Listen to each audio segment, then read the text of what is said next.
কাউকে পাত্তাই দেয় না ইসরায়েল। শুক্রবার সেই নমুনা আরেকবার দেখালেন দেশটির প্রধানমন্ত্রী বেনিয়ামিন নেতানিয়াহু। এদিন তিনি জাতিসংঘের সাধারণ পরিষদে ভাষণ দেন। সেই ভাষণে বিশ্ব নেতাদের সামনে ইরানকে রীতিমতো শাসালেন তিনি। তার প্রতিবাদ তো দূরে থাক, নেতানিয়াহুর জ্বালাময়ী বক্তব্যকে করতালির মাধ্যমে স্বাগত জানান বিশ্ব নেতারা। অর্থ আর অস্ত্রের গরমে বিশ্ব দাপিয়ে বেড়াচ্ছে ইসরায়েল। মার্কিন মূলকেও দেশটির প্রভাব খুব বেশি, আর তাই সবসময় ইসরায়েলকে সমর্থন দিয়ে যাচ্ছে যুক্তরাষ্ট্র। মধ্যপ্রাচ্যে যখন একসঙ্গে দুটি যুদ্ধ বাঁধিয়ে দিয়েছে ইসরায়েল, তখন দেশটির টুটি চেপে ধরার পরিবর্তে অস্ত্র আর অর্থ দিয়ে যাচ্ছে ওয়াশিংটন। 250-টিরও বেশি ডিজাইন অপশন নিয়ে ওয়ালটন স্মার্ট ফ্রিজ, বোঝে আপনার প্রয়োজন। নিজের পশ্চিমা মিত্রদেরও ইসরায়েলের পাশে এনে দাঁড় করিয়েছে দেশটি। আমেরিকার মদদে এবার জাতিসংঘের মঞ্চে দাঁড়িয়েই ইরানকে সরাসরি হুমকি দিলেন নেতানিয়াহু। হুঙ্কার দিয়ে ইসরায়েলি প্রধানমন্ত্রী বলেন, আপনারা আমাদের হামলা করলে আমরাও হামলা করব।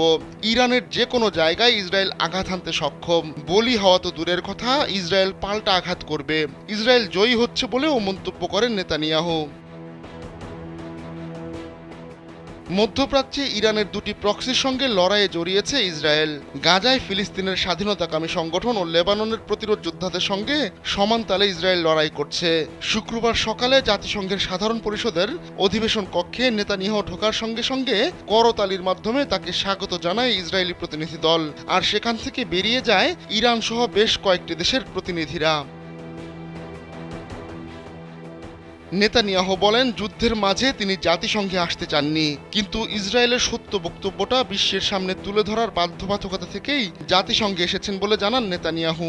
তিনি বলেন, ইরানের অভিশাপ বা আরব ও ইহুদিদের ঐতিহাসিক সম্পর্ক স্বাভাবিকীকরণের মাঝে দাঁড়িয়ে আছে ইসরায়েল। এ সময় তার হাতে দুটি মানচিত্র ছিল, একটির উপর লেখা ছিল অভিশাপ, অপরটির উপর লেখা ছিল আশীর্বাদ।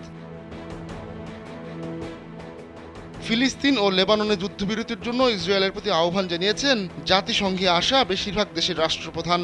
হামলা বন্ধে ইসরায়েলের প্রতি আহ্বানও জানিয়েছেন তারা। এসব বক্তব্যের পরিপ্রেক্ষিতে জাতিসংঘে হাজির হয়ে ইসরায়েলের পক্ষে জোরালো সমর্থন আদায়ের চেষ্টা করেছেন নেতানিয়াহু। তার দেশ অস্তিত্বহীনতার মুখে পড়েছে বলেও উল্লেখ করেন ইসরায়েলি প্রধানমন্ত্রী।